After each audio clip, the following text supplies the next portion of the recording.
నమస్కారం friends, welcome back to our finance podcast. మనం stock మార్కెట్లో ఫ్రీక్వెంట్గా పిఎస్యు స్టాక్స్ ర్యాలీ అని, పిఎస్యు డివిడెండ్స్ అని వింటుంటాం. అసలు ఈ పిఎస్యు అంటే ఏంటి?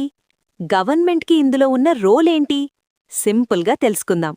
అసలు విషయానికొస్తే పబ్లిక్ సెక్టార్ అండర్టేకింగ్ అంటే ఏదైనా ఒక కంపెనీలో 51% కంటే ఎక్కువ షేర్ సెంట్రల్ గవర్నమెంట్ లేదా స్టేట్ గవర్నమెంట్ చేతిలో ఉంటే దాన్ని పిఎస్యు లేదా గవర్నమెంట్ కంపెనీ అంటారు.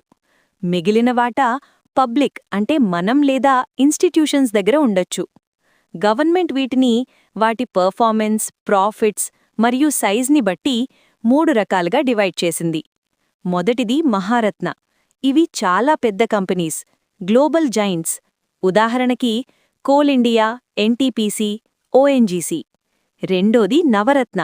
ఇవి medium sized giants like BEL, HAL. మూడోది మినీరత్న. ఇవి చిన్న ప్రాఫిట్ మేకింగ్ కంపెనీస్. ఇన్వెస్ట్ చేసేవాళ్లకి పిఎస్యూస్ 2 రకాలుగా అట్రాక్టివ్గా ఉంటాయి. మొదటిది డివిడెండ్స్. గవర్నమెంట్కి రెవెన్యూ అవసరం కాబట్టి ఈ కంపెనీస్ వచ్చే లాభాలను డివిడెండ్ రూపంలో షేర్ హోల్డర్స్కి పంచిపెడతాయి. For example, coal India dividend yield చాలా బాగుంటుంది. రెండోది సేఫ్టీ. గవర్నమెంట్ బ్యాకింగ్ ఉంటుంది కాబట్టి బ్యాంక్రప్ట్ అయ్యే ఛాన్స్ చాలా తక్కువ, అంటే సావరిన్ గ్యారంటీ. కానీ ఇందులో చిన్న డ్రాబ్యాక్ ఏంటంటే గవర్నమెంట్ ఇంటర్ఫియరెన్స్ వల్ల డెసిషన్ మేకింగ్ కొంచెం స్లోగా ఉండొచ్చు. మీ పోర్ట్ఫోలియోలో ఉన్న స్టాక్స్లో డివిడెండ్ యీల్డ్ ఎక్కువ ఉన్న కంపెనీస్ని చెక్ చేయండి. అవన్నీ మ్యాక్సిమం పిఎస్యూస్ అయ్యే ఛాన్స్ ఉంటుంది. Subscribe.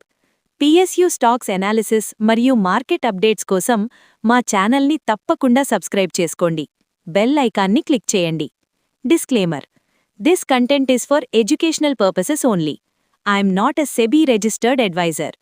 Please consult your financial advisor before making any investment decisions.